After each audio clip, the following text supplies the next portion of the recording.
How do I begin using the private SEO consultant part of Squirrly 2020? After you finish connecting your WordPress site to the Squirrly cloud services, our consultant analyzes the first details about the site. Then it tells you your next steps to take.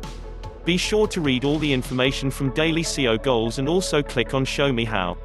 It tells you which features from Squirrly SEO you need to use and how much time it takes you to achieve a certain goal. Once in Show Me How, you have the Let's Do It button, which takes you exactly where you need to go to start working towards your goal. When you're ready, go back to Overview and tell your consultant to run a new test.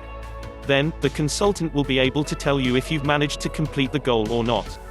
You will start seeing success messages in the Overview section, which brings you many of the important progress and achievements details from the other sections of Squirrly SEO.